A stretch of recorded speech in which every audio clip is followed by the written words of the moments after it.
rock the arrest. ومش يا سلام يشهد مقسم طندوان تمور زي التمور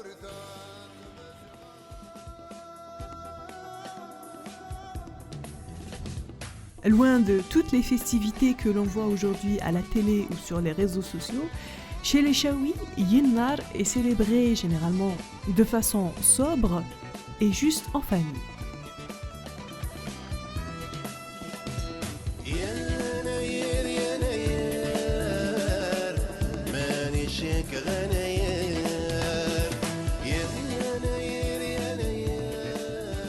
Même si en Algérie on a opté pour la date du 12 janvier comme date du Nouvel An amazigh, il faut savoir que dans la tradition ishaouienne, Yennar était fixé le 13 janvier. Pour ce premier épisode, nous allons vous raconter comment se passait Yennar au cœur des Aurès.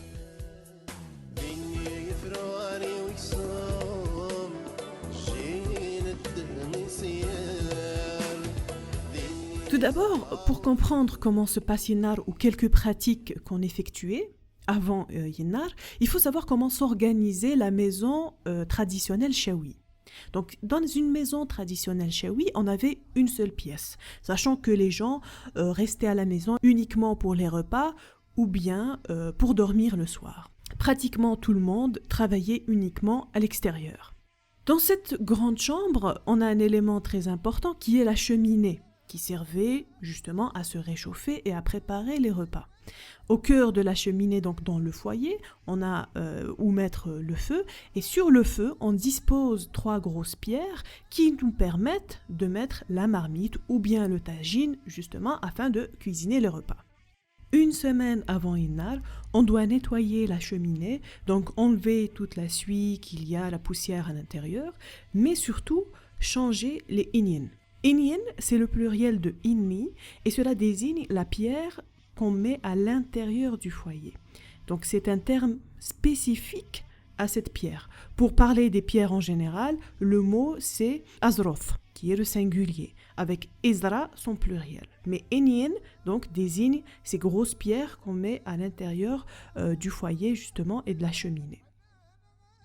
Donc, on prend les 3 grosses inyin, on les jette avec la suie et toute la poussière. Et on devait chercher 3 nouvelles grosses pierres, pour les mettre dans le foyer. Si on trouvait sous les pierres des insectes, cela voulait dire que l'année à venir allait être bonne pour le bétail, c'est-à-dire de bonnes reproductions, de bons animaux en bonne santé, etc. Si toutefois, sous les pierres, on trouvait de l'herbe, cela voulait dire qu'on allait avoir une bonne récolte durant l'année à venir. Une fois qu'on a pris nos 3 pierres, on va aussi prendre un peu d'herbe et de fleurs autour. On rentre à la maison, on dispose nos nouvelles inyin dans le foyer et on va leur passer un petit peu de dhan au-dessus.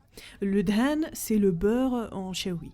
Toute l'herbe et toutes les fleurs qu'on a récoltées auparavant, on va les jeter dans la maison. C'est pour porter bonheur pour l'année à venir.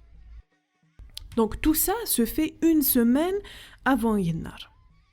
Vous savez, les gens avant fabriquaient les vêtements de façon traditionnelle ou bien les tapis avec des métiers à tisser, et c'est les femmes qui le faisaient.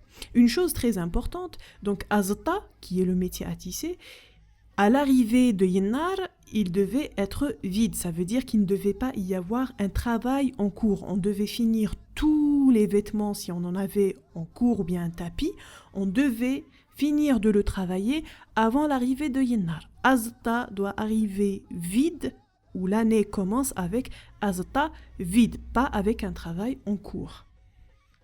Il arrivait des fois qu'une femme soit en plein travail d'un tapis par exemple, eh bien beaucoup de femmes venaient l'aider à finir le tapis avant Yennar, c'était impératif. La veille, le 12, qui est la veille de Yennar, on l'appelle Aqdim. Aqdim, qui est l'équivalent de l'ancien, le mot ancien. Et pendant Aqdim, une chose très importante, il n'y a pas vraiment de festivité, il n'y a rien à faire, mais juste une chose très importante qui est que le dernier repas, c'est-à-dire le dîner, doit être un couscous fait avec du khliya. Le khlia, c'est l'équivalent, c'est de la viande faisandée, donc de la viande pas fraîche, un couscous au lait avec du khlia. Arrive enfin Yennar, le matin, on va prendre la gerba, qui est la gourde, et on va partir chercher de l'eau. Avec cette eau fraîche, on va préparer le premier repas, qui est irshman.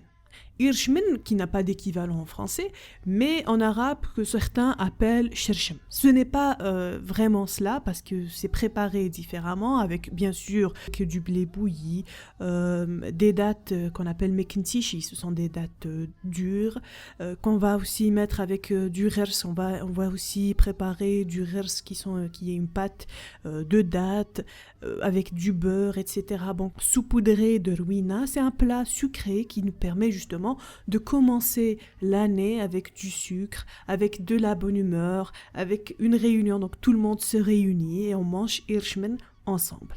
Comme on a fini l'année avec de la viande faisandée, l'khlia, la nouvelle année, on va la commencer avec de la viande fraîche. Les gens qui ont les moyens vont sacrifier un animal, une vache par exemple, et les gens qui n'ont pas les moyens, certains achètent et d'autres vont recevoir comme cadeau des autres personnes de la viande fraîche. Donc tout le monde a de la viande fraîche pour le premier repas, pour le premier dîner de la nouvelle année. Et avec cette viande, on va préparer ashchour. Ashchour, c'est la chouchoura, c'est la pâte qui est faite sur le tagine, etc. Et voilà.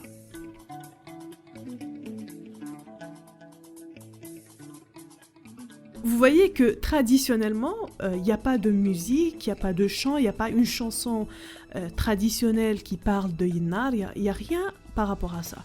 Maintenant, comme politiquement, on a décidé qu'il y avait un jour férié, Yennar n'est plus seulement l'occasion de célébrer la nouvelle année amazigh, mais c'est devenu aussi l'occasion, parce que c'est un jour férié, de mettre en avant une culture. Et c'est pour ça qu'il y a plus de festivités, on est plus dans un esprit festif et qu'on voit apparaître des chants, ou bien les gens qui chantent, qui utilisent des bendir, des gens qui sortent le bendir, qui sortent le fouchi, etc., qui ont envie de mettre en avant leur culture.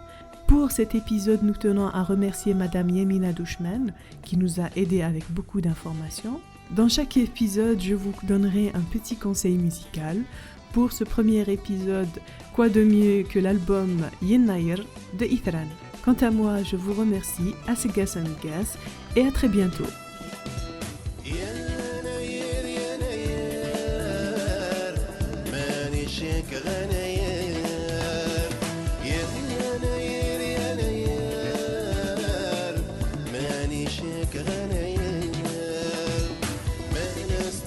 غني دار حين اشتياس خيال